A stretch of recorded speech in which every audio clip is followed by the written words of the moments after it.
Hello everyone, आज हम देखेंगे permutation combination. As it is a revision lecture, so जहाँ डिटेल में जाते हुए हम लोग सिर्फ कॉन्सेप्ट को ब्रशअप करेंगे एंड उसके एग्जांपल्स देखेंगे। बेसिकली जो भी कॉन्सेप्ट इसमें कवर होता है और उसके अंदर जितने एप्लीकेशन पार्ट है सबको रिवाइज करेंगे बस quickly. So to start the chapter, सबसे पहले इन दो वर्ड्स का मीनिंग बताना जरूरी है। परमुटेशन, इस वर्ड का मतलब क्या होता है?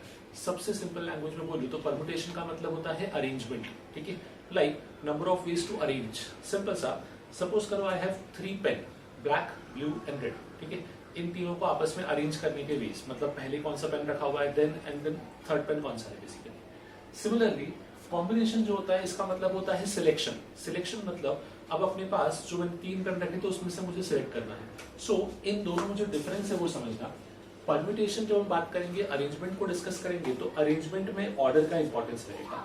ऑर्डर का इंपॉर्टेंस मतलब क्या कि पहले कौन आया और बाद में कौन आया। बट सिलेक्शन में ऐसा नहीं होता। सिलेक्शन में ऑब्जेक्ट क्या आया उसका इंपॉर्टेंस है।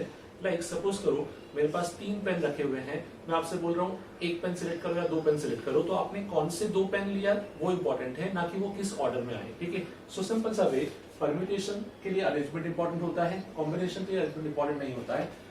इन दोनों को डिटेल में पढ़ने से पहले there is one more important thing जिसको हम बोलते हैं बेसिक ऑफ परम्यूटेशन कॉम्बिनेशन। पहले उसको समझ लेते हैं। सो कुछ 2 लॉज होते हैं। एक होता है लॉ ऑफ एडिशन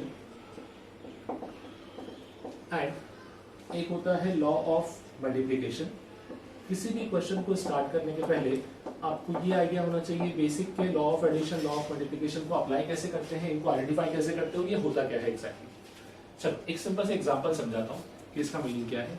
सपोज करो एक अपने पास बुक शेल्फ है। इस शेल्फ के अंदर 4 मैथ्स की बुक रखी हुई है, 3 फिजिक्स की बुक रखी हुई है एंड 5 केमिस्ट्री की बुक रखी हुई है। इस टाइप से बुक शेल्फ है अपने पास, जिसके अंदर 4 मैथ्स की बुक है, 3 physics and 5 chemistry. Assume all of them to be different, सभी डिफरेंट है, कोई सेम बुक्स नहीं है अपने पास।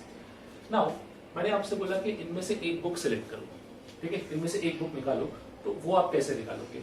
तो एक बुक निकालने के लिए आपको ऑप्शन कितने हो गए? या तो वो एक मैथ्स का आएगा, या फिर एक फिजिक्स का होगा, या फिर एक केमिस्ट्री का होगा। सो सिंपल से आप क्या कर दोगे, 4 + 3 + 5, आपका आंसर आ जाएगा सिंपल सा 12, दैट इज 12। ठीक है, 12 हुआ जब मुझे सिर्फ एक बुक सिलेक्ट करना था। सपोज करो अब मैं आपसे बोल रहा हूं कि एक बुक सिलेक्ट करो फ्रॉम ईच सब्जेक्ट। ठीक है, 1 book from each subject. Now maths में कितने बुक्स है? 4, तो उसमें से एक लेने का भी अपने पास टोटल 4 हो जाएंगे। फिजिक्स में कितना है? 3 एंड केमिस्ट्री में कितना है? 5। नाउ यहां पे मुझे अप्लाई करना पड़ेगा मल्टीप्लीकेशन। क्यों? उसका रीजन समझना। लेट मैथ्स की जो 4 बुक्स थी उनको मैंने बोला M1, M2, M3, M4। जो फिजिक्स की 3 बुक्स है उनको मैंने बोला P1, P2, P3। अगर मैंने M1 पिक किया है तो उसके करस्पॉन्डिंग फिजिक्स के तीनों ऑप्शन है, मतलब इसके 1 की करस्पॉन्डिंग 3। M2 पिक किया है तो भी फिजिक्स के 3 ऑप्शन, M3 पिक किया है तो भी 3, M4 पिक किया है तो भी 3। मतलब मैथ्स के 4 ऑप्शन के करस्पॉन्डिंग फिजिक्स के 3 ऑप्शन है, करस्पॉन्डिंग केमिस्ट्री के 5 ऑप्शन है। सो यहाँ पे होगा अपना मल्टीप्लिकेशन। यहाँ अपने को आंसर मिलेगा टोटल 60 वेज। ये हो गया 1 बुक, ये बोलूंगा मैं 1 बुक ऑफ ईच सब्जेक्ट। अब दोनों में डिफरेंस समझना कि दोनों में डिफरेंस क्या है। बस एक जगह मैंने यूज किया एडिशन, एक जगह यूज किया मल्टीप्लिकेशन। यही है law of addition, law of multiplication. But the important concept इसके आपको पता होना चाहिए कि कब ऐड करना है, कब मल्टीप्लाई करना है। एक बहुत सिंपल सा तरीका जो बताता हूं। जब भी कोई इवेंट पार्ट्स में होगा, मतलब उसका एक पार्ट पॉसिबल है या फिर एक वे से या फिर एक वे से, जब भी कोई इवेंट मल्टीपल वेज में हो सकता है। ठीक है, लाइक जैसे यहाँ पे था आपके पास। ठीक है, यहाँ पे कैसे कि मुझे एक बुक सिलेक्ट करना था, पर वो एक बुक मैथ्स का भी हो सकता था, फिजिक्स का भी हो सकता था और केमिस्ट्री का भी हो सकता था। तो मेरे एक ही इवेंट को करने के मेरे पास 3 तरीके हैं। तो अब मैं क्या अप्लाई करूंगा, यहाँ पे एडिशन कर दूंगा। क्यों? क्योंकि एक ही इवेंट है और उसको करने के मेरे पास 3 डिफरेंट मेथड है। तो मैंने फर्स्ट मेथड से आंसर निकाला, प्लस सेकेंड मेथड का आंसर, प्लस थर्ड मेथड का आंसर। तो जब अपने पास एक ही इवेंट मल्टीपल वेज में होगा तो मैं क्या यूज कर लूंगा, लॉ ऑफ एडिशन। पर जब एक ही इवेंट मल्टीपल पार्ट्स में होगा, इसको हम स्टेजेस बोलते हैं। ठीक है, कि पहले एक स्टेज हुआ, फिर सेकंड स्टेज हुआ, फिर थर्ड स्टेज, तो इस केस में हम मल्टीप्लाई करते हैं। जो अपना सेकंड पार्ट था, यहाँ पे क्या बोला गया था, 1 बुक फ्रॉम ईच सब्जेक्ट। ठीक है, तो मैथ्स का एक बुक चाहिए था, मैथ्स का एक बुक में एक स्टेज हो गया, नाउ मैथ्स का आने के बाद मैं क्या लूंगा, फिजिक्स का एक बुक, फिर फिजिक्स का आने के बाद मैथ्स फिजिक्स हो गया, बचा केमिस्ट्री का एक बुक। तो मैथ्स का एक बुक आने के लिए 4 वेज, फिजिक्स का एक बुक आने के लिए 3 वेज, केमिस्ट्री का एक बुक आने के लिए 5 वेज। तो नेट मैंने मल्टीप्लाई किया, क्यों?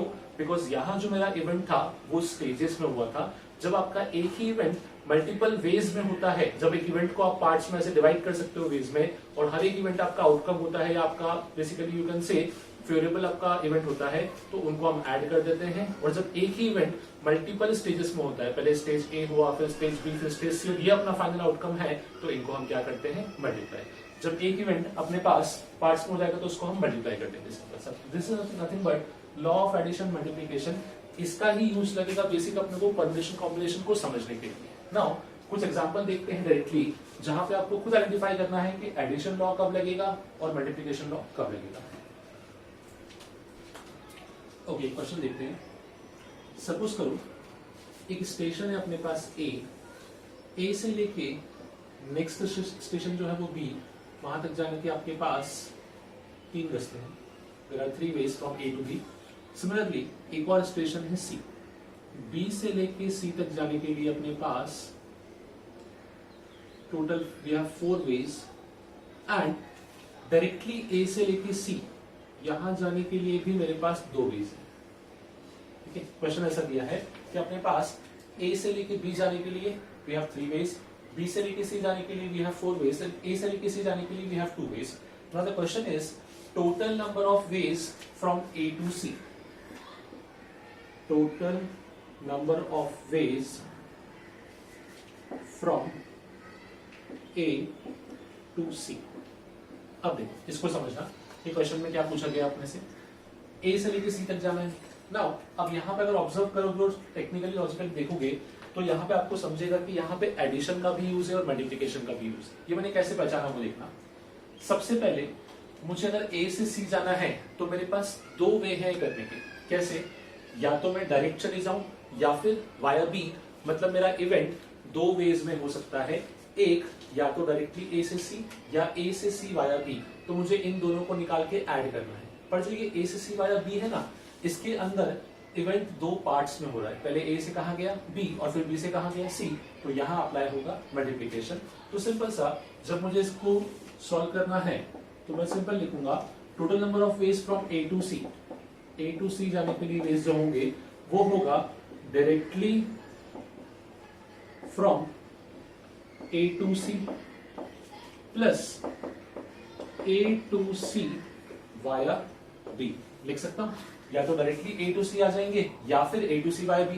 प्लस क्यों किया वो क्लियर है, because the ultimate aim was कि ए से लेके सी पे पहुंचना है, जिसके 2 ऑप्शन थे, डायरेक्ट या फिर इनडायरेक्ट। जब डायरेक्ट को आपने डिस्कस किया तो यहाँ पे सीधा आंसर क्या हो गया अपने पास 2, डायरेक्टली जाने का 2 वेज रहेंगे अपने पास जो अपने को दे रखा है। जब इनडायरेक्टली आओगे ए टू सी वाया बी तो क्या होगा, पहले ए टू बी आना पड़ेगा। तो ये इवेंट का एक पार्ट हुआ, ये इवेंट खत्म नहीं हुआ अपने पास, ये इवेंट का एक स्टेज हो गया। नाउ सेकंड स्टेज पे इवेंट खत्म होगा तो ए से बी आने के कितने वेज है, 3, बी से सी जाने के कितने हैं, 4, और अंडरस्टूड है कि इनके बीच में क्या लगेगा, मल्टीप्लिकेशन। बिकॉज एक सिंपल सा एग्जांपल समझाता हूँ। सपोज करो √1, √2, √3, तो √1 से अगर वो गया तो आगे उसके पास 4 ऑप्शन है, √2 से गया तो भी 4 ऑप्शन है, √3 से गया तो भी 4 ऑप्शन, तो 4 into 3 that makes it 12। So 2 + 3 into 4 net हो जाएगा अपने पास 14 वेज होंगे ए से लेके सी तक ट्रैवल करने के लिए। सो एडिशन एंड मल्टीप्लिकेशन दोनों का यूज हमने एक ही क्वेश्चन में कर लिया।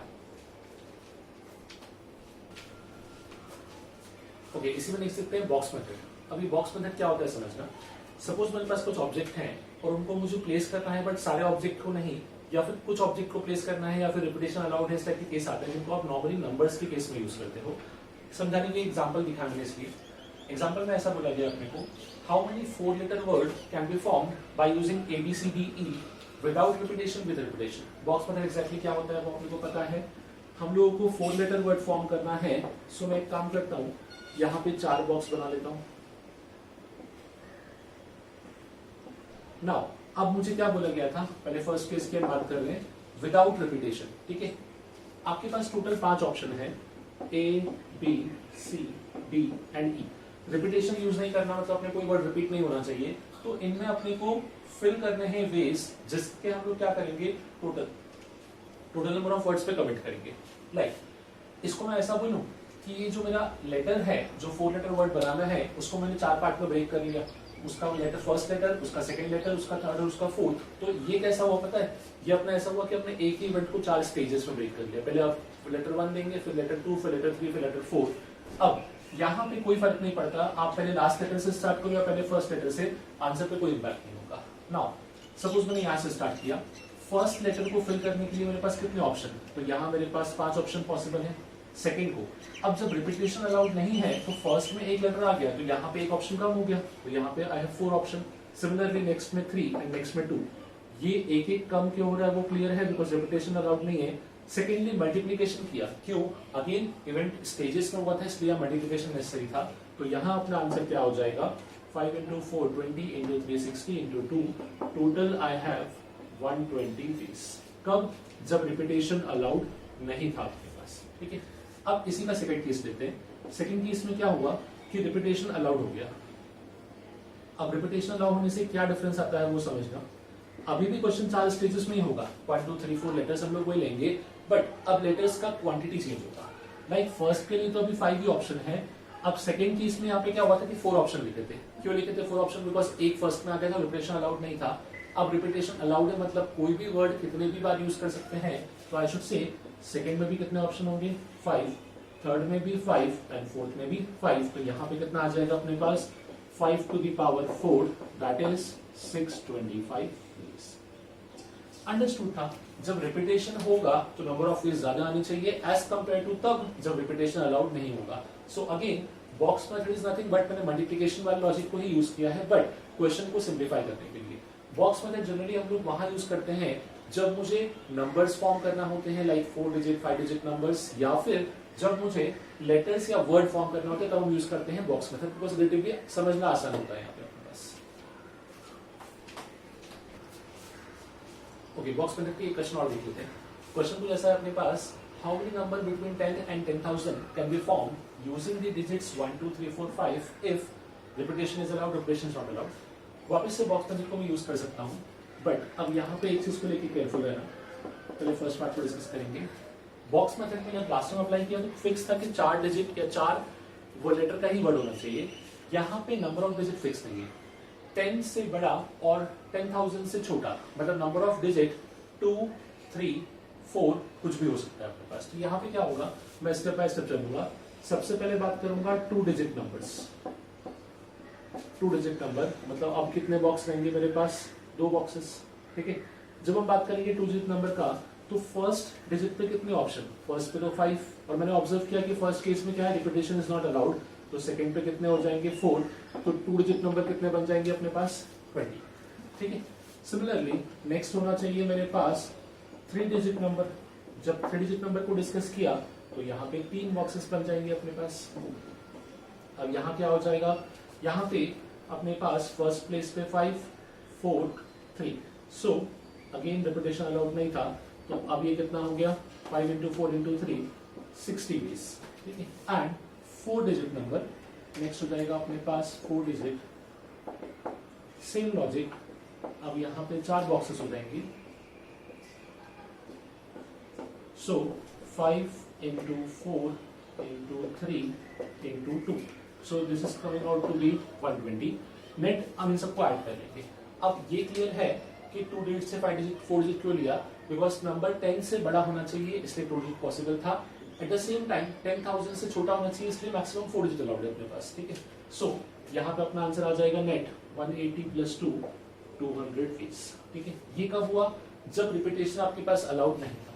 नाउ इसी का सेकंड केस देख लेते हैं। सेकंड केस मतलब कौन सा हो जाएगा, जब रिपीटेशन को अलाउ कर दिया। सिंपल सा, हमने अभी सॉल्व किया है, क्या डिफरेंस आएगा दोनों में। अगेन यहाँ भी 2 डिजिट से स्टार्ट करेंगे। जब 2 डिजिट से यहाँ पे स्टार्ट किया तो अब यहाँ पे अपने पास ऑप्शन क्या रहेगा, 5 into 5। अंडरस्टूड, दोनों 5 into 5 क्यों किए, बिकॉज अब एक नंबर कितनी भी बार आ सकता है, तो जो मेरा फर्स्ट नंबर होगा उसके बेस कितने आ जाएंगे 25। नेक्स्ट होगा अपने पास 3 digit number.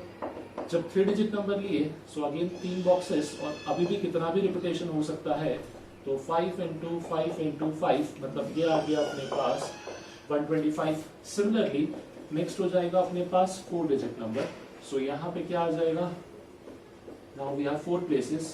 So 5 into 5 into 5 into 5. This is coming out to be 625. Net कितना हो जाएगा 750, 775. तो इसके वेज आए अपने पास 775. अप्रोच में कोई चेंजेस नहीं थे, सिर्फ मैंने क्या ऑब्जर्व किया कि अब यहाँ पे एक केस नहीं, मुझे मल्टीपल केसेस सॉल्व करने थे. जैसे लास्ट जो क्वेश्चन था 4 लेटर वर्ड, उसमें एक ही केस सॉल्व करना था. यहाँ पे मुझे जब 10 और 10,000 के बीच में नंबर चाहिए तो मुझे 2 डिजिट भी काउंट करना पड़ेंगे, 3 डिजिट भी एंड 4 डिजिट भी. इसमें जो अभी मैंने केस लिया वो सिंपल केस है, बिकॉज इसमें 0 काउंटेड नहीं है. बट जब 0 काउंट होगा तो हमको इन सब पार्ट में केयरफुल रहना होता है. तो कुछ क्वेश्चन वो भी देखेंगे हम लोग जहां पे इन नंबर्स में 0 भी आता है. ओके, एक और क्वेश्चन देखते हैं. यहाँ बोला गया अपने को how many 3 digit even number can be formed with the digits 1 2 3 4 5 if repetition is not allowed and allowed. So यहाँ पे कंडीशन डाल दी इवन नंबर. ठीक है, नाउ अगेन स्टार्ट करेंगे वही. पहले फर्स्ट केस में अपने पास फर्स्ट केस में क्या बोला गया है, repetition is not allowed. 3 digit का नंबर चाहिए. सो 3 बॉक्सेस को मैं प्लॉट कर देता हूँ. अब यहाँ पे एक चीज समझना, जब भी ऐसी कंडीशन आ जाए, लाइक यहाँ पे अगर ये इवन नंबर नहीं होता तो डायरेक्टली सॉल्व कर देता. बट जब ऐसी कंडीशन आ जाए कि इवन नंबर फॉर्म करो या ऑड नंबर बनाओ, या फिर कभी कभी नंबर्स में 0 आ जाता है, तो उन सब केसेस में हमेशा पहले कंडीशन को फुलफिल करो. कंडीशन का मतलब क्या हो गया, हमको नंबर कैसा चाहिए, इवन नंबर. कोई भी नंबर इवन कब होता है, जब वो 2 का मल्टीपल हो और उसके लास्ट प्लेस पे जो नंबर लिखा है वो क्या होना चाहिए, 2 का मल्टीपल. तो यही इन क्वेश्चंस को स्टार्ट करने का तरीका होगा कि पहले इनकी कंडीशंस को फुलफिल करो, बाद में आप नॉर्मली वैल्यूज को पुट करो, उसमें कोई फर्क नहीं पड़ेगा. लाइक मुझे आई हैव 5 वैल्यूज 1 2 3 4 5. इसमें से लास्ट प्लेस पे नंबर कितने आ सकते हैं, तो लास्ट प्लेस पे I would say 2 he number possible है, 2 या फिर 4, बिकॉज नंबर को इवन फॉर्म करना है. तो लास्ट प्लेस पे क्या हो गया अपने पास 2 वैल्यूज. अब फर्स्ट पे आ जाओ, आपको कोई टेंशन नहीं, फर्स्ट को फिल करो, सेकंड को, आंसर पे कोई इंपैक्ट नहीं होगा. नाउ टोटल नंबर्स कितने थे 5 में से एक ऑलरेडी यहाँ पे आ गया, जो भी नंबर था, या तो 2 आएगा या 4 आएगा, तो बचे कितने 4. सो फर्स्ट प्लेस पे 4 नंबर्स. नाउ टोटल 5 थे, एक नंबर लास्ट प्लेस पे आया, एक नंबर फर्स्ट प्लेस पे. रिपीटेशन अलाउड नहीं है तो यहाँ कितना बचेगा 3. सो ये होना चाहिए अपना इस केस का आंसर. समझना 2 कहां से आया, बिकॉज लास्ट प्लेस को अपने को बनाना है इवन, सच दैट नंबर क्या बन जाए इवन. तो उसको मैंने कंडीशन को फुलफिल कर दिया. जैसे ही कंडीशन फुलफिल हुआ, अब मैंने नॉर्मली अरेंजमेंट किया, बिकॉज पहले केस में रिपीटेशन अलाउड नहीं था. तो सिंपल सा, एक नंबर ऑलरेडी आ चुका है तो फर्स्ट प्लेस पे 4, और फिर 2 नंबर आ गए तो नेक्स्ट प्लेस पे 3. सो यहाँ पे अपना आंसर रहेगा total there are only 24 ways और 24 नंबर्स 3 डिजिट के, जो क्या होंगे even, which are formed by the numbers 1 2 3 4 5. अब इसी में जब रिपीटेशन आ गया, सो अब देखना आंसर पे क्या इम्पैक्ट होगा. नो डाउट रिपीटेशन भी अगर आया है अपने पास, सो लास्ट प्लेस पे तो अभी भी 2 ही ऑप्शन है, क्योंकि यहाँ पे भी 2 और 4 ही अलाउड है, उसको आप चेंज नहीं कर सकते, इवन तो बनाना ही है अपने को. बट डिफरेंस कहाँ आएगा, डिफरेंस आएगा फर्स्ट एंड सेकंड प्लेस पे. टोटल नंबर्स कितने थे 5, तो फर्स्ट प्लेस पे आई कैन से 5 नंबर्स पूरे आ सकते हैं. पहले क्या हुआ था कि पहले सपोज 2 लास्ट प्लेस पे आया तो वही 2 यहाँ नहीं आ सकता था, वो 2 यहाँ भी आ सकता है, बिकॉज रिपीटेशन अलाउड है. सेम वेज में सेकंड पे भी कितने आ जाएंगे 5 नंबर्स. तो यहाँ पे आपका आ जाएगा नेट आंसर टोटल 50 वेज. ठीक है, और you can say there are total 50 numbers जिसमें रिपीटेशन अलाउड है, जो 1 2 3 4 5 से बनेंगे, which contains 3 digits and which are even. इन कंडीशन को सेटिस्फाई करते हुए, जब रिपीटेशन अलाउड नहीं था 24, जब अलाउड है तो 50. ओके, नेक्स्ट क्वेश्चन देखते हैं. यहाँ हमको बोला है find the number of natural numbers less than 1000 having none of their digits repeated. कुछ नहीं है, क्वेश्चन का लैंग्वेज चेंज किया बस खाली. क्वेश्चन बेसिकली ऐसा है कि 1 से लेके 1000 के पहले, ठीक है, मतलब 1 से लेके 999 तक ऐसे कितने नेचुरल नंबर है जिनमें एक भी डिजिट रिपीट नहीं होता. ठीक है, मतलब केस कौन सा हो गया, रिपीटेशन इज नॉट अलाउड वाला केस. इसको ध्यान से रख सकते हो, बिकॉज बहुत सारे एग्जाम्स में डायरेक्टली पूछ लेते हैं इस वैल्यू को कि अपने पास 1000 से छोटे नेचुरल नंबर्स में कितने नंबर ऐसे हैं जिनमें डिजिट रिपीट नहीं होता. अप्रोच देखना, अपन अप्रोच का यूज कर रहे हैं. अगेन जब मैं 1000 से छोटे नेचुरल नंबर की बात करूंगा तो मेरे पास 3 केसेस बनेंगे, single digit, double digit and triple digit. ठीक है, तीनों को सॉल्व करते हैं. सबसे पहले बात करूंगा मैं 1 डिजिट नंबर्स. सो 1 डिजिट नंबर्स में क्या होगा, एक ही बॉक्स रहेगा और मेरे पास टोटल 9 ऑप्शन रहेंगे. द रीजन बीइंग, मेरे पास जो नंबर्स हैं वो तो सारे अलाउड है, 0 से लेके तो 9 तक के, पर 0 को मैं यहाँ पुट नहीं कर सकता, बिकॉज 0 पुट किया तो नंबर का वैल्यू नहीं रहेगा, 1 डिजिट नहीं रहेगा और वो नेचुरल नहीं रहेगा बेसिकली. सो 1 से लेके 9 तक के सारे नंबर्स अलाउड है, इसलिए यहाँ पे क्या आ गया अपने पास 9 cases. Now next is 2 digit. 2 digit numbers. अब ये क्या हो जाएगा अपने पास, सो यहाँ पे 2 बॉक्सेस लेंगे। We need to be careful कि रिपीटेशन अलाउड नहीं है। और अब मैंने एक चीज को और ध्यान रखना, मैंने इस चीज को भी लिया यहाँ पे, मैंने 0 भी नंबर्स में काउंट किया है। सो अब बहुत ही स्पेसिफिकली अपने को काम करना है, समझना कैसे।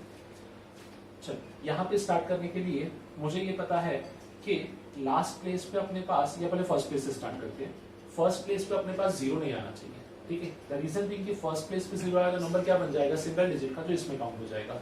तो फर्स्ट प्लेस पे कितने ऑप्शन, सो इस 9 में से कोई भी ऑप्शन आ सकता है अपने पास। तो फर्स्ट प्लेस पे आई शुड से मेरे पास नो ऑप्शन है। नाउ सेकंड प्लेस पे रिपीटेशन अलाउड नहीं है, इसलिए सेकंड प्लेस पे जो नंबर यहाँ पे आया है वो तो नहीं आएगा। कितने बचे, 9, और यहाँ पे तो 0 भी आ सकता है, तो 0 काउंट भी हो जाएगा। सो बेसिकली यहाँ पे भी अपने पास कितने ऑप्शन होंगे, 9। वापस से मैं रिपीट कर रहा हूँ, एक बार समझना। अपने पास फर्स्ट प्लेस पे जो ऑप्शन थे वो होंगे 9, बिकॉज फर्स्ट प्लेस पे 0 को छोड़ के बाकी सब कुछ आ सकता है। 0 क्यों नहीं आएगा, बिकॉज 0 आएगा तो नंबर सिंगल डिजिट बन जाएगा। सेकंड प्लेस पे जो नंबर फर्स्ट प्लेस पे आया था सिर्फ उस नंबर को छोड़ना है, बिकॉज रिपीटेशन अलाउड नहीं है। तो कितने नंबर बचे, 8, प्लस यहाँ पे तो 0 भी आ सकता है, तो 0 भी आएगा, इसलिए कितना हो गया टोटल 9। तो टोटल 28 के नंबर आपके कितने हो जाएंगे, ये हो जाएंगे 81, ठीक है। यहाँ आया था सिंगल डिजिट का 9, this is 81। Now 3 digit numbers. अब यहाँ पे केयरफुली समझना, इसके केस कितने होंगे। अगेन फर्स्ट प्लेस पे 0 नहीं आ सकता, ठीक है। फर्स्ट प्लेस पे 0 नहीं, तो फर्स्ट प्लेस पे कितने ऑप्शन बचे अपने पास, 9। Now moving on to second place. Second place पे 0 तो आ सकता है, पर वो नंबर नहीं आएगा जो अपने पास कहाँ आया है, फर्स्ट प्लेस पे। तो यहाँ भी कितने बचे अपने पास, 9। समझे, 9 to 9 को लिखा। टोटल 10 डिजिट थे, 10 में से फर्स्ट पे 0 नहीं आएगा, तो यहाँ पे 9 बचे। और 10 में से जो एक डिजिट यहाँ पे आया वो यहाँ पे रिपीट नहीं कर सकता, इसलिए यहाँ भी 9 बचे। नाउ टोटल डिजिट कितने काउंट हो गए, मैं बोलूँ 2 डिजिट चले गए, तो लास्ट में कितने बचे, अब यहाँ पे बचेगा 8। सो इसका आंसर रहेगा आपके पास 9 into 9 into 8। ये कितना हो जाएगा, सो 9 into 9 is 81, 81 into 8 is 648। ये हो जाएगा अपना लास्ट केस का आंसर। नाउ हमसे क्या पूछा गया था, total number of numbers less than 1000। कुछ नहीं, तीनों का एडिशन कर देते हैं। सो 648 प्लस 81 प्लस 9, नेट हो जाएगा अपने पास 738। इस वैल्यू को ध्यान भी रखो। 738 नंबर्स ऐसे हैं, natural numbers which are less than 1000, जिसमें एक भी डिजिट रिपीट नहीं होता है बस। ओके, सो अब तक जो हमने देखा वो क्या था, basic application of law of addition, law of multiplication. आपका डायरेक्टली क्वेश्चन सॉल्व हुए थे और बॉक्स मेथड बेसिकली। अब क्या होता है, जैसे हमने बॉक्स मेथड में क्या किया कि एलिमेंट्स का नंबर काउंट किए, मल्टीप्लाई कर लिया। बट सपोज करो नंबर ऑफ एलिमेंट बहुत ज्यादा हो गए, लेट अस से 50, 60, 100 हो गए, तो उतने बॉक्स तो बना नहीं सकते, इम्पॉसिबल। तो उसी केस को रिजॉल्व करने के लिए अब हम स्टार्ट करेंगे अपना first word which is permutation. Permutation क्या होता है, उसने अपने को कैसे बॉक्स मेथड को रिड्यूस करना सिखाया, या बॉक्स मेथड की करस्पॉन्डिंग फॉर्मूला दिया जिसका हम उसको सॉल्व कर पाए बेसिकली। परम्यूटेशन का मतलब क्या था अपने पास, अरेंजमेंट, ठीक है। नाउ अब यहाँ पे समझना, सपोज करो अपने पास 3 ऑब्जेक्ट है, मैंने बोला लेट अस से ABC, ठीक है। 3 ऑब्जेक्ट को मुझे अरेंज करना है, तो कितने वेज होंगे। सो इसको मैं अरेंज करना स्टार्ट कर रहा हूँ। ABC, next is ACB, next is BAC, next is BCA, next is CAB and next is CB, ठीक है। आपको दिख रहा होगा टोटल 6 वेज मिले जिसमें मैंने इसको अरेंज कर दिया। वैसे ही 4 के अलग होंगे, 5 के अलग होंगे, सो ऑन। नाउ अब यहाँ पे क्या आता है अपने पास कि सपोज आपके पास n ऑब्जेक्ट्स हैं और आपको उनको अरेंज करना है, ठीक है। जिसको मैं ऐसा बोलूंगा, number of arrangements of n objects taken all at a time, तो इसका फॉर्मूला होता है अपने पास n फैक्टोरियल। सिंपल सा, जब आपके पास n ऑब्जेक्ट हैं, आपको सभी को आपस में अरेंज करना है, तो नंबर ऑफ वेज होगा n फैक्टोरियल। जैसे हमने यहाँ देखा, मेरे पास 3 ऑब्जेक्ट थे ABC, ठीक है। तीनों को अरेंज करना, नंबर ऑफ वेज कितने हो जाएंगे, 3 फैक्टोरियल मतलब 6। इसमें एक चीज को लेके केयरफुल रहो, मुझे यहाँ मेंशन करना चाहिए, it should be n distinct object, ठीक है। कोई भी ऑब्जेक्ट आइडेंटिकल नहीं होना चाहिए, सारे ऑब्जेक्ट क्या होना चाहिए अपने पास, डिस्टिंक्ट। तो ये हुआ अपने पास इसी का परम्यूटेशन समझने का फर्स्ट पार्ट, कि जब n ऑब्जेक्ट्स को अरेंज करना हो तो नंबर ऑफ वेज क्या हो जाएंगे, n फैक्टोरियल। सपोज करो अब मेरे पास नंबर ऑफ ऑब्जेक्ट्स जो थे वो तो n है, ठीक है, बट मुझे जो अरेंज करना है वो r ऑब्जेक्ट को ही अरेंज करना है, ठीक है। ऑब्वियसली अंडर द कंडीशन के r जो है वो n या n से छोटा होगा। कहने का मतलब ऐसा हुआ कि सपोज करो यही 3 ऑब्जेक्ट लिए थे ए बी सी, पर अरेंज 2 को ही करना है। अब इसको भी देखो, ये हो गया एक तो A C C A B B A B C and C B, इसके भी 6 वेज मिले अपने को। अब इस चीज को यहाँ पे सॉल्व कैसे करेंगे, तो इसमें अपनी हेल्प की किसने, यहाँ पे एक फॉर्मूला आएगा जिसको हम बोलते हैं एनपीआर। यहाँ से आपका वर्ड आएगा परम्यूटेशन एनपीआर। एनपीआर का फॉर्मूला होता है n factorial whole divided by n minus r का फैक्टोरियल।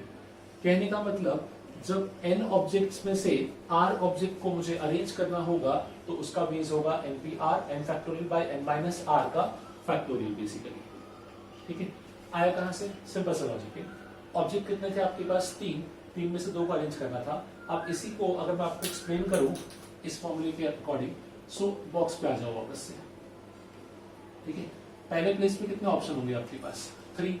नाउ 3 में से एक यहाँ पे आ गया तो बचा कितना नेक्स्ट प्लेस पे, 2, ठीक है। नंबर ऑफ इज आ गए 3 into 2, इसी को मैं लिख सकता हूँ multiply by 1 divide by 1।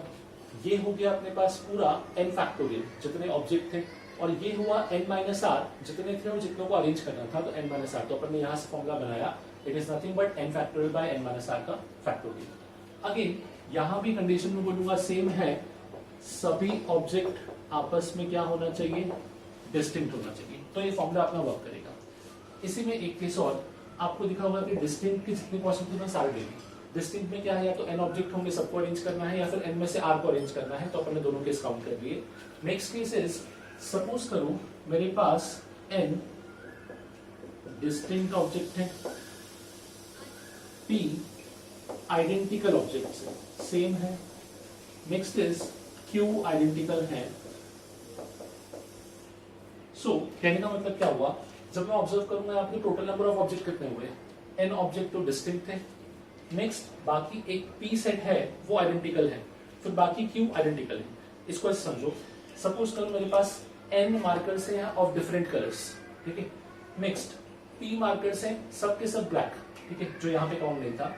q markers हैं सबके सब रेड, ठीक है, जो इनमें काउंट नहीं था। तो इनको अरेंज करने के बेस क्या होगी, तो अब क्या हुआ, अब इसमें आइडेंटिकल ऑब्जेक्ट भी आ गए। सिंपल सा, इसका फॉर्मूला कैसा होता है वो देखो।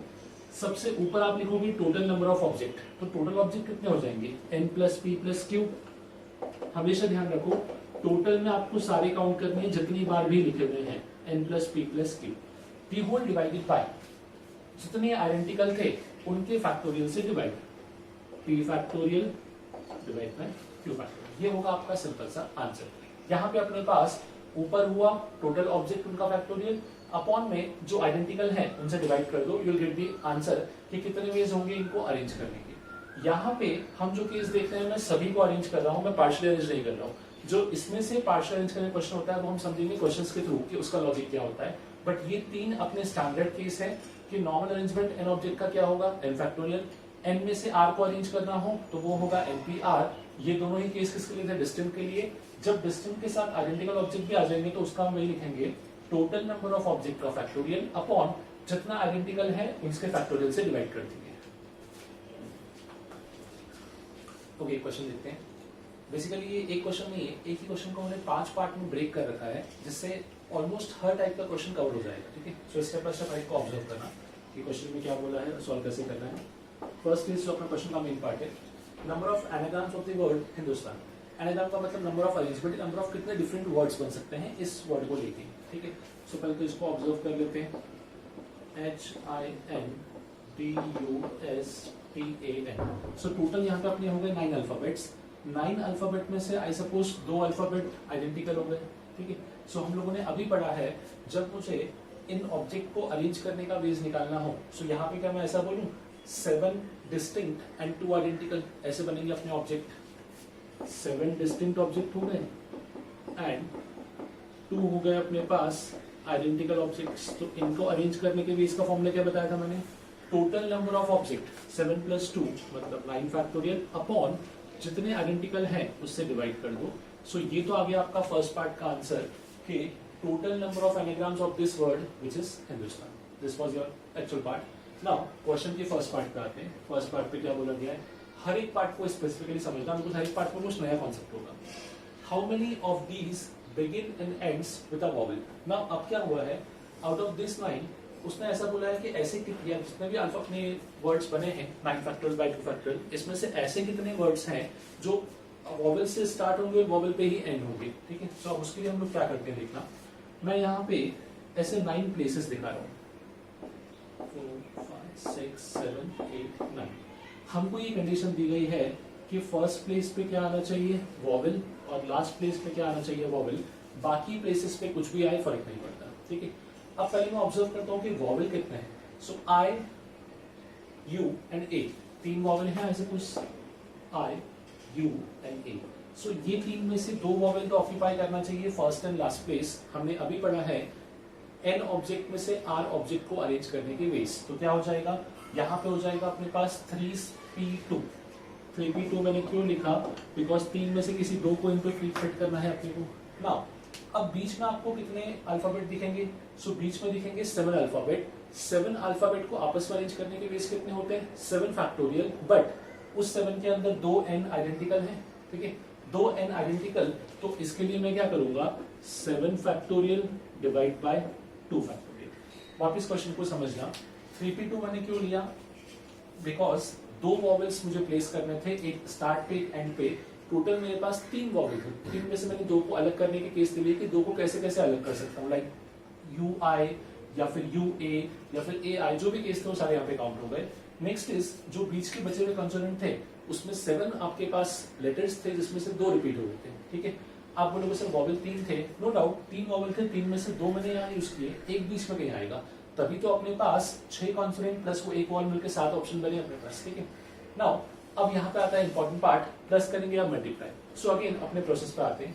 क्या मैं ऐसा बोलूं कि मेरा क्वेश्चन जो था वो ऐसा था कि मुझे स्टार्ट और एंड पे वॉवेल चाहिए और वर्ड कंप्लीट होना चाहिए. सो मैंने क्वेश्चन को 2 स्टेज में किया. पहला स्टेज था कि वॉवेल को प्लेस करने का चांस, वो ये रहा. दूसरा स्टेज था जो बीच के नंबर थे उनको अरेंज करने का चांस, तो ये क्या हो गया, मल्टीप्लिकेशन होगा अपने पास, बिकॉज यहाँ पे हम लोगों ने क्वेश्चन को 2 स्टेज में कंप्लीट किया है. पहला स्टेज हुआ जहां पे हम लोगों ने 3p2 लिखा है, second stage 7 factorial by 2 factorial. So this was our first part which is, जिसमें अपने पास वो स्टार्ट एंड पे क्या होगा अपने पास, वॉवेल. नाउ इसी का सेकंड पार्ट भी देख लेते हैं. सेकंड पार्ट में अपने से क्या बोला गया है, in how many of these all the vowels come together. अब इस केस को भी समझना. यहाँ तक के जो केस थे ये हम लोगों ने पहले देख लिए थे इंट्रोडक्शन में. अब जो बाकी के केस है वो यहाँ पे आप समझोगे कि इस टाइप के किसी भी केसेस को सॉल्व कैसे करते हैं. जब कुछ पर्टिकुलर ऑब्जेक्ट साथ में आते हैं तो उनको एक सिंगल ऑब्जेक्ट मान लो और उनको इंटरनली अरेंज कर दो. ठीक है, लास्ट केस में हमसे क्या बोला गया है, या थर्ड सेकंड केस में, how many of these all the vowels come together. ठीक है, मतलब ऐसे कितने इसके अरेंजमेंट थे, ऐसे कितने इसके एनाग्राम्स हैं जिसके अंदर सारे वॉवेल साथ में आते हैं. तो मैं क्या करूंगा, आई अज्यूम ये तीनों वॉवेल को to be a single object. ठीक है, अब जो बाकी अल्फाबेट थे उनको लिख देता हूं, वो है H N D S T N, because जो बाकी 3 थे वो तो यहाँ पे एडजस्ट हो गए. सो अब क्या हुआ समझना, जब आपको पर्टिकुलर कुछ ऑब्जेक्ट साथ में चाहिए तो उनको हम एक मान लेते हैं. तो अब यहाँ पे 1 2 3 4 5 6 7 ऑब्जेक्ट हो गए. 7 ऑब्जेक्ट को अरेंज करने के वेज कितने होते हैं, 7 फैक्टोरियल. बट इसमें भी क्या हुआ है, 2 ऑब्जेक्ट आइडेंटिकल हैं, डिवाइड बाय 2 फैक्टोरियल. एंड एक चीज जो भूलना नहीं, ये तीनों को आपने साथ में तो लिखा है बट ये 3 आपस में तो अरेंज हो सकते हैं, इसको हम बोलते हैं इंटरनल अरेंजमेंट. तो इन तीनों का आपस में इंटरनली अरेंजमेंट हो सकता है. 3 ऑब्जेक्ट आपस में कितने वेज में अरेंज होंगे, 3 फैक्टोरियल. सो यहाँ हो जाएगा मल्टीप्लाई बाय 3 फैक्टोरियल. अगेन समझिए 3 फैक्टोरियल से मल्टीप्लाई क्यों किया, बिकॉज इस क्वेश्चन को ही मैंने 2 स्टेज में कंप्लीट किया. पहला स्टेज था कि तीनों ऑब्जेक्ट को एक ले लो, या तीनों ऑब्जेक्ट को एक, तीनों लेटर्स को लेके एक ऑब्जेक्ट अज्यूम करो और उसको अरेंज करो जिसके वेज थे 3 फैक्टोरियल. और फिर पूरे अपने जो क्वेश्चन था या पूरे जो अल्फाबेट थे उन सबको साथ में अरेंज करना. सो इस केस में खास बात क्या थी, सेकंड केस में, कि जब कुछ पर्टिकुलर ऑब्जेक्ट आपको साथ में अज्यूम करने हो तो उन सबको एक मान लो और उनको इंटरनली अरेंज कर लो basically. So this was our second case. Now third case देख लेते हैं.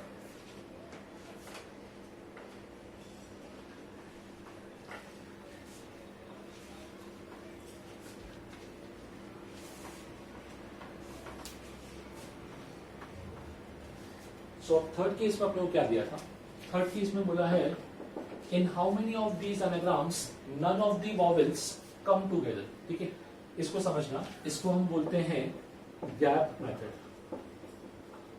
जैसे मैंने आपको सेकंड केस में समझाया कि सेकंड केस में क्या था, जब कुछ ऑब्जेक्ट साथ में चाहिए तो उनको एक ही मान लेते हैं, वैसे ही जब कुछ ऑब्जेक्ट साथ में नहीं चाहिए होते तो हम लोग क्या करते हैं उसको भी देखो।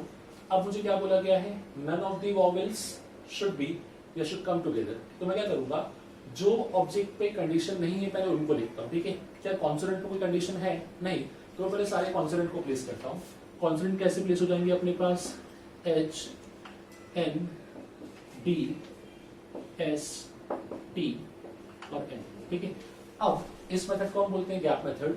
जो ऑब्जेक्ट मुझे साथ में नहीं चाहिए मैं उनको इनके गैप में फिल करता हूँ। देखना गैप्स कौन कौन से, मैं बात कर रहा हूँ इन सब पोजिशन, इन सब को हम बोलते हैं गैप। अब क्या होगा, जो मेरे बचे हुए अल्फाबेट हैं दैट इज ऑब्वियसली वॉवेल्स, अगर मैं उनको इनके गैप में फिल करूंगा तो कभी भी दो वॉवेल साथ में नहीं आते। तो इसको भी ध्यान रखो, जब मुझे किसी केस के अंदर पर्टिकुलर कोई ऑब्जेक्ट साथ में नहीं चाहिए तो हम लोग क्या यूज कर लेंगे, गैप मेथड। अब देखते हैं इसका आंसर पे इम्पैक्ट कैसे होता है।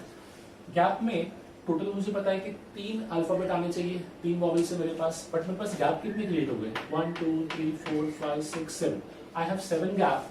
तो पहले मैं क्या करूंगा, 7 गैप में से 3 गैप को फिल करूंगा। क्यों, क्योंकि मेरे पास ऑब्जेक्ट 3 ही थे, ऐसा नहीं कि सातों के साथ फिल कर दूंगा मैं, कोई भी एट अ टाइम किसी 3 प्लेस पे ही ऑब्जेक्ट आएगा तो उसका हो जाएगा 7p3। मैंने क्या किया, 7 में से 3 गैप को अरेंज कर दिया सिंपल सा, इनटू। अब क्या होगा, गैप से तो अपना क्या हुआ, वॉवेल का काम हो गया, कॉन्सोनेंट तो बाकी।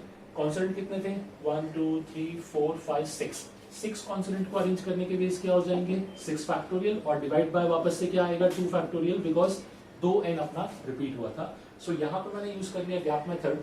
जब मुझे कुछ पर्टिकुलर ऑब्जेक्ट साथ में नहीं चाहिए होते तो मैं उनको गैप में फिल करता हूँ।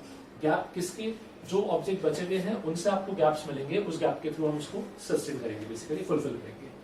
नाउ इसी क्वेश्चन का fourth and last part, in how many of these vowels and consonants occupy same relative position. Now what do you mean by same relative position, इसका मतलब समझना, जो वर्ड लिखा था अपने पास उसको मैंने लिख दिया। अब इसमें वॉवेल और कॉन्सोनेंट को आइडेंटिफाई करना, दिस इज कॉन्सोनेंट, यहाँ पे हो गया vowel, consonant consonant vowel, consonant consonant vowel and consonant. Same relative position का मतलब ये होता है कि ये आपस में अरेंज तो हो सकते हैं, पर एक कॉन्सोनेंट दूसरे कॉन्सोनेंट की प्लेस पे ही जा सकता है और एक वॉवेल दूसरे वॉवेल की प्लेस पे ही जा सकता है। मतलब ये आई उठ के इस एन पे नहीं आ सकता, बट ये आई इस यू पे आ सकता है। तो इसका मतलब होता है रिलेटिव पोजीशन आपका सेम रहेगा। तो कुछ नहीं, कॉन्सोनेंट को अलग से अरेंज करो, वॉवेल को अलग से अरेंज करो और उसको मल्टीप्लाई कर दो। क्यों, अगेन मैंने क्या किया, क्वेश्चन को 2 स्टेज में ब्रेक कर दिया। पहला स्टेज अरेंजमेंट ऑफ कॉन्सोनेंट, दूसरा स्टेज अरेंजमेंट ऑफ वॉवेल। जब मैं बात करूंगा अरेंजमेंट ऑफ कॉन्सोनेंट, तो कितने कॉन्सोनेंट हैं, 1 2 3 4 5 6 कॉन्सोनेंट को अरेंज करने के बेस कितने होंगे, 6 फैक्टोरियल, उसमें से 2 सेम थे तो divide by 2 factorial, multiplied by number of vowels, कितने वॉवेल्स हैं, 3, तीनों डिस्टिंक्ट है तो multiplied by 3 factorial. Again multiplication क्यों, बिकॉज क्वेश्चन को 2 स्टेज में ब्रेक किया था। सो अपने एनाग्राम्स के या फिर अरेंजमेंट के जितने भी क्वेश्चन थे वो सभी हमने इसमें साइमल्टेनियस सॉल्व कर लिए। 2 चीजों को ध्यान केयरफुल रहना, पहला अपने पास जो है वो केस 2, जहां पे कुछ केसेस या कुछ ऑब्जेक्ट साथ में आ रहे थे। जब कुछ पर्टिकुलर ऑब्जेक्ट साथ में चाहिए होते हैं तो उनको मैं एक सिंगल ऑब्जेक्ट अज्यूम कर लेता हूँ और इंटरनल अरेंज कर देता हूँ। नेक्स्ट थर्ड केस, जब कुछ ऑब्जेक्ट साथ में नहीं चाहिए होते तो मैं क्या यूज कर लेता हूँ, गैप मेथड, मतलब जो बाकी बचे हुए ऑब्जेक्ट हैं उनके गैप में उनको फिल कर देते हैं। ओके, इसी टाइप का क्वेश्चन और देखते हैं। यहाँ भी मैंने क्या कर रखा है कि जितने पॉसिबल केसेस सब सॉल्व कर लिए, सो इसको भी ऑब्जर्व करना। One of a good example of you can say arrangement. Question था, in how many ways can the letters of the word arrange be arranged so that. Now 3 cases थे, so पहला case को discuss करते हैं। First case था अपने पास, the 2 R's are never together. Simple सा केस दिख रहा है, ये हमने भी डिस्कस किया जो लास्ट क्वेश्चन में। जब कुछ ऑब्जेक्ट साथ में नहीं चाहिए होते हम लोग क्या करते थे, उनको गैप में फिल करते थे हमेशा। तो यहाँ भी सेम चीज करेंगे। यहाँ पे 2 R's जो थे उसको मैंने अलग कर लिया और बाकी जो अपने पास वर्ड था उसको मैं लिख सकता हूँ AANG और E। सो जब मुझे 2 R साथ में नहीं चाहिए, बाकी और किसी पे कोई कंडीशन नहीं थी, जब मुझे 2 R साथ में नहीं चाहिए तो मैं क्या करूंगा, इनको प्लेस करूंगा AANG ई, और फिर इनके गैप्स को काउंट करना स्टार्ट करूंगा। सो टोटल गैप कितने हो जाएंगे मेरे पास? टोटल गैप्स मुझे दिख रहे हैं 1 2 3 4 5 6 गैप है, और गैप में कितने अल्फाबेट फिल करने हैं? तो यहाँ पे गैप में अल्फाबेट फिल करने का बेस कितना हो जाएगा मेरे पास? 6p2, पर क्योंकि ये दोनों ही सेम है तो डिवाइड बाय क्या हो जाएगा? 2 फैक्टोरियल। आपके पास मैंने 6 प्लेस में से 2 प्लेस को फिल किया और दोनों सेम थे, इसलिए डिवाइड बाय 2 फैक्टोरियल कर दिया। नाउ जो बाकी बचे हुए अल्फाबेट है वो भी तो अरेंज होंगे आपस में, तो बाकी कितने बचे हुए? 5। इन 5 को अरेंज करने के बेस कितने होंगे अपने पास? ये होगा 5 फैक्टोरियल। अगेन इसमें भी डिवाइड बाय 2 फैक्टोरियल करूं। द रीजन बीइंग कि यहाँ पे अपने पास 2 ए सेम थे, तो ये हो गया अपना फर्स्ट केस का आंसर। वो केस जहाँ पे 2 आर साथ में नहीं है, इसको सिंप्लीफाई कर देते हैं। 6p2 का वैल्यू कितना होगा? ये हो जाएगा 6 फैक्टोरियल बाय p2, मतलब 4 factorial into 2 factorial into 5 factorial by 2 factorial. Simplify करते हैं तो ये बनेगा अपने पास 30 into 5 factorial the whole divided by, यहाँ पे एक आंसर 4। दैट मीन्स फाइनली अपने को दिखेगा 15 into 5 factorial by 2, that is 60। सो यहाँ मुझे मिल रहा है टोटल केसेस 900, मतलब देयर आर 900 वर्ड्स जिसमें 2 आर साथ में नहीं आ रहे। This was first case, direct था, कोई प्रॉब्लम नहीं था, बट सेकंड थर्ड को उतना केयरफुली समझना, बिकॉज यहीं पे मेरी मिस्टेक होता है। सेकंड केस में क्या बोला है वो समझो। 2 A's are together but not 2 R's। अब यहाँ पे दोनों केस साथ में यूज हो गया, 2 एलिमेंट साथ में चाहिए भी और 2 साथ में नहीं चाहिए। अगेन मैं दोनों के सेम कंडीशन यूज करूंगा। जब मुझे 2 ऑब्जेक्ट साथ में चाहिए तो हम लोग क्या करते थे? उन दोनों को एक मानते थे, इंटरनली अरेंज करते थे। तो यहाँ पे सेम चीज मुझे बोला गया 2 A's आर टुगेदर, तो I will consider 2 A's as a single object basically. अब बचे हुए वर्ड क्या हो गए अपने पास? N, G और E, ठीक है। और जो 2 R थे वो साथ में नहीं आने चाहिए, ये मुझे ध्यान रखना है। सो अगेन पहला मैंने क्या किया, 2 A साथ में चाहिए थे, उन दोनों को सिंगल ऑब्जेक्ट मान लिया, तो अब ये अपना एक केस हो गया। नेक्स्ट 2 R साथ में नहीं चाहिए तो इनको गैप मेथड यूज करेंगे, बट जब मैं गैप मेथड में ऑब्जेक्ट लिखूंगा तो अब मैं ऑब्जेक्ट 4 ही लिखूंगा, बिकॉज इन दोनों को हमेशा मैं साथ में ही रखूंगा। तो मेरे ऑब्जेक्ट कैसे आएंगे वो देखना। ऑब्जेक्ट कुछ इस तरीके से दिखेंगे, ए, ये एक single object, next is N, next is G, next is E, ठीक है। तो अब गैप्स कितने बने अपने पास? जो पहले 6 गैप्स बने थे, अब 6 नहीं 5 ही गैप्स बनेंगे, बिकॉज ये 2 A साथ में आ गए अपने पास। नाउ 5 गैप्स में कितने ऑब्जेक्ट जाना है मेरे पास? 2। So obviously this should be 5p2 divided by 2 factorial. क्यों?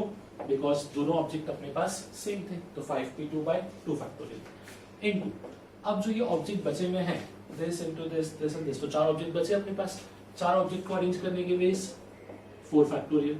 नाउ जब हम लोग कुछ ऑब्जेक्ट को एक जैसा मानते हैं, एक साथ लेते हैं, इनको एक ऑब्जेक्ट कंसीडर करते हैं, लाइक इन केस ऑफ जब कुछ ऑब्जेक्ट साथ में होते हैं तो हम लोग क्या बोलते थे? इंटरनली अरेंज करो।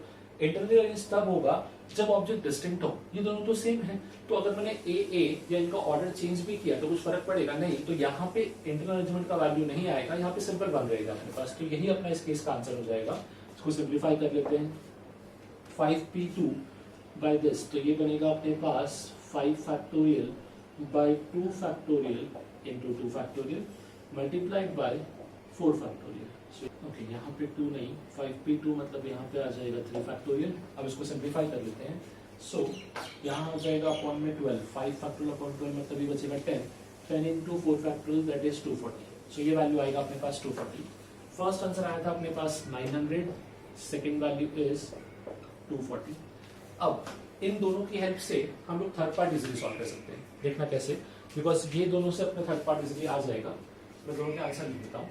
फर्स्ट पार्ट का मुझे आंसर मिला है 900 एंड सेकेंड पार्ट का जो आंसर मिला है ये मिला है अपने को 240। अब देखो यही दोनों पार्ट अपने थर्ड पार्ट को सॉल्व करने में कैसे हेल्प करेंगे। थर्ड पार्ट देखने में टिपिकल है पर इनकी हेल्प से इजीली सॉल्व हो जाएगा। ऑब्वियसली अगर सिर्फ थर्ड पार्ट पूछता तो प्रोसेस लंबा हो जाता, बट यहाँ पे इनको हम यूज कर सकते हैं। थर्ड पार्ट में अपने से क्या बोला है, neither 2 A's nor 2 R's are together।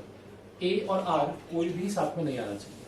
अब इसकी कंडीशन क्या है ये समझना, और मैं कैसे बाकी दोनों पार्ट को यूज कर रहा हूँ।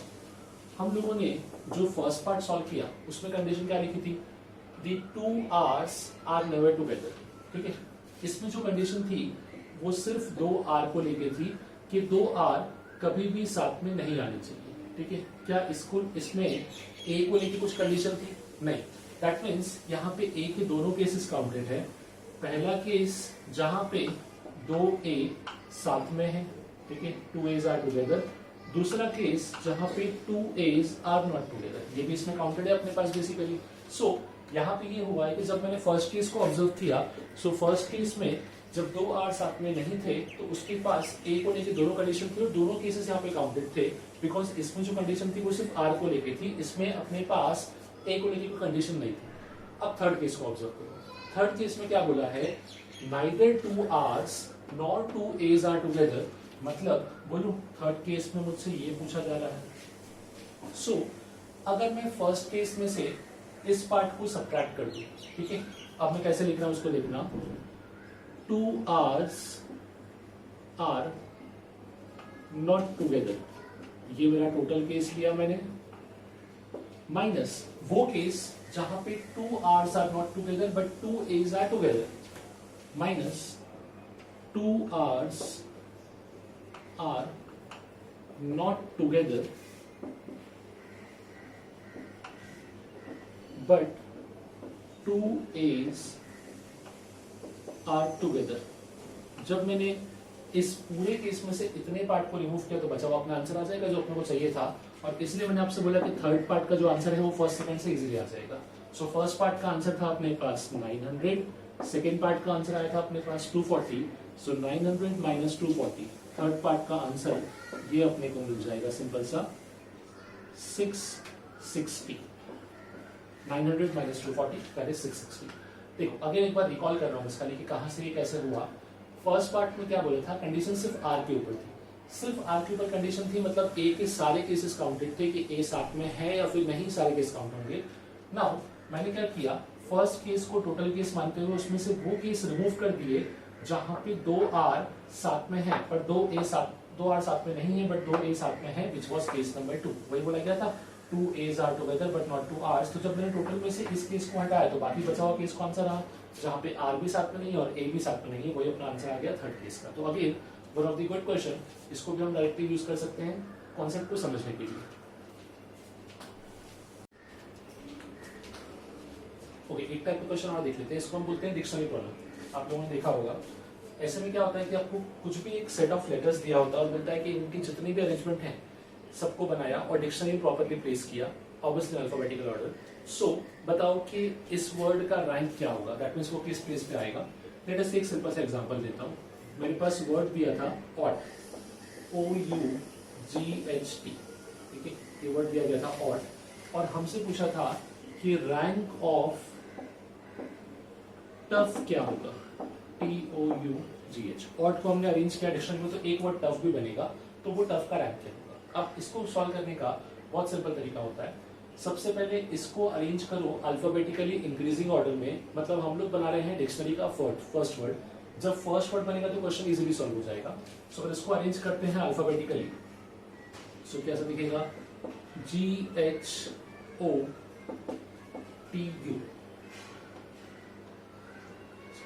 ये बनेगा अपना first word. This should be the first word. अब यही फर्स्ट वर्ड अपने को हेल्प करेगा आगे टफ का रैंक निकालने में। देखना कैसे। डिक्शनरी का अपने को कॉन्सेप्ट पता है कि डिक्शनरी में क्या होता है, अल्फाबेटिकल ऑर्डर फॉलो होता है। तो सबसे पहले वर्ड किससे बनेंगे, वर्ड्स स्टार्टिंग विथ G। सबसे पहले बनेंगे वर्ड्स G से। G अपना हो गया फर्स्ट अल्फाबेट, पर बाकी 5 तो कुछ रहेंगे। अब 4 प्लेसेस हैं और 4 वर्ड है, अरेंज करने के वेज कितने हो जाएंगे, 4 फैक्टर्स, ठीक है। नेक्स्ट अपने पास हमको पता है कि अपना वर्ड G से स्टार्ट नहीं दिया, अपने T से तो हमको T तक पहुंचना है, ठीक है, मतलब G के वर्ड काम के नहीं थे। Next is word starting with, G खत्म हो गया तो नेक्स्ट किसके पास आएगा, H के पास। अब H से कितने वर्ड बन सकते हैं, अगेन 4 फैक्टोरियल। हमको H भी नहीं चाहिए था, हमको तो T चाहिए बेसिकली, तो H भी अपने काम का नहीं है। नेक्स्ट क्या हो जाएगा, O से बनेंगे नेक्स्ट सेट ऑफ वर्ड्स, तो ये आ जाएगा अपने पास O, इससे भी बनेंगे 4 फैक्टोरियल।